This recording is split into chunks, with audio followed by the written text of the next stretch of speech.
Hi, and welcome to your Platterful educational for this month. Let's get started.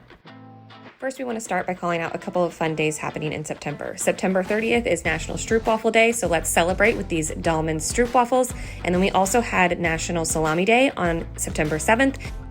First, we're going to start with our Spanish tapas. So go ahead and take that out of the wrapper. We have 3 different variations, and the best part about this cheese is it's already sliced for us. So we're really just going to focus on how we're going to place these on our board. Something that you want to be really careful of with these different cheese varieties that are pre-sliced is taking them apart very slowly so that you do not break them. For the first placement, we're going to use one of the triangle points as an anchor and use that and spread the remainder pieces out around that anchor point. It creates this really nice spiky shape as you see in the video. Next, we are going to do a traditional manchego type placement where we do zigzags but standing up straight. So you can see me do that in the video. You place them one way, place the next slice the other way, and so on.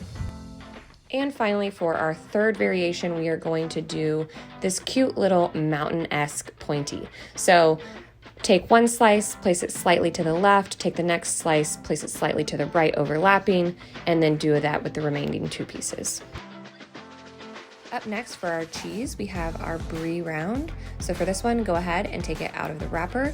And then what we're gonna do for cutting this one is just going to cut it like you would a pie into 8 pieces.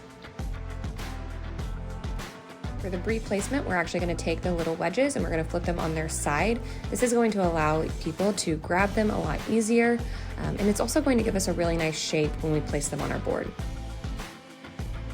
Lastly, for our large kits, we have our red wax Gouda. So go ahead and take this one out of the wrapper.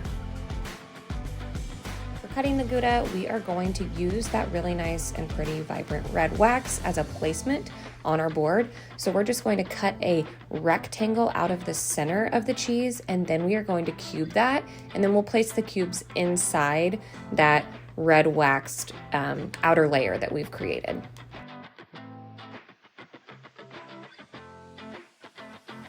For our meats, up first we have our sliced salami. We can go ahead and take this one out of the wrapper. Up first, we're going to do the salami river, and I'm going to use 1 full sleeve of the salami to create this. So up first, we take 1 slice of salami, fold it in half, take another slice of salami, fold it in half, place it halfway over the original, and then what we're going to do is fold that original up over that second slice. Then we're going to take another slice of salami, fold it in half, place it directly over the slice we just folded up, and then fold the original piece down. And we're going to create this kind of braiding motion that we're going to do for the remaining pieces that we have left.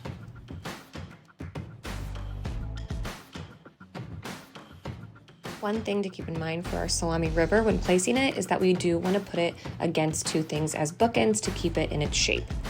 For the next sleeve of sliced salami, we are going to take these slices and fold them into fourths. This is going to give us a really nice rounded shape that we will use for placement on our board. So just take all of the slices, fold them in fourths as you see me do in the video, and then we will place them on our board around something round. Lastly, for our large kits, we have our salami chub variation. So for this, we do want to take it out of the wrapper and then also that plastic wrapper inside. There's also a casing around the salami that we will also remove. So for removing the casing around the chub, what I like to do is cut off one of the ends, and then I can use my fingers to pull that up, and then also scissors to cut, which makes it really easy to remove that outer casing from the chub before I start slicing it. And then for slicing this one, we are simply going to do that. We are just going to slice the chub into about 1/4 to 1/8 of an inch slices, and we will use that to place and weave around things on our board.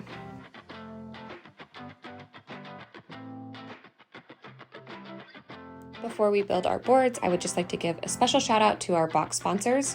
Up first, we have Runamak with the seasonal honey. Next, we have On the Rocks jams with the night in Paris. Next, we have Jamara with our dates. Some will be stuffed with almonds and others are original. Next, we have Primal Bakery with our protein crackers. Next, we have our Wicked Minis. And lastly, we have our stroopwafels. Again, September 30th is National Stroopwafel Day, so enjoy! Now, let's build our boards. If you got the large kit, you can go ahead and skip past this next part, which is going to be our standard kit build.